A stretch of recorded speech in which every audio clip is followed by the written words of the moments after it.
Hey everyone, today I'm going to teach you how to get the Steam overlay working on Quake Champions. So let's get started with this quick tutorial. First, open your Steam app and log in with your credentials. Now, here's an important note before we proceed.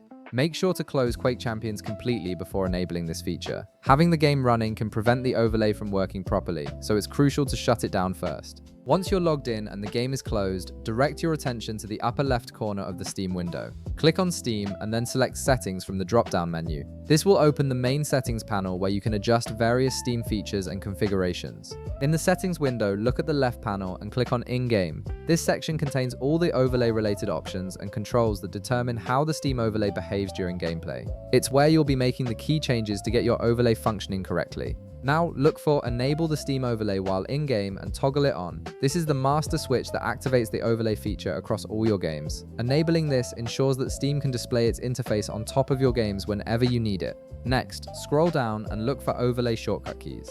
Check if the key combination is correct. The default shortcut is Shift plus Tab, which is what most players use to quickly access the overlay during gameplay. If you're comfortable with this combination, you can leave it as is.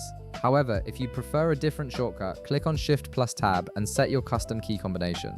Once you've chosen your preferred keys, click Confirm to save your changes. Now there's one more important step to ensure the overlay works specifically for Quake Champions. You need to make sure the overlay is enabled for this game in your library. To do that, click on Library in the upper left corner of Steam.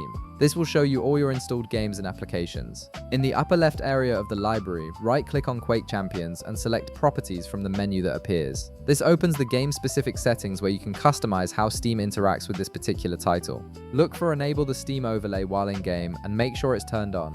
This setting works in conjunction with the global overlay setting you enabled earlier, ensuring that Quake Champions specifically will support the overlay feature. And that's all there is to it. Whenever you want to access the overlay while playing Quake Champions, just press Shift plus Tab or whatever custom shortcut you created, and the Steam overlay will appear on top of your game. If this video helped you out, be sure to leave a like, subscribe, and I'll see you in the next one.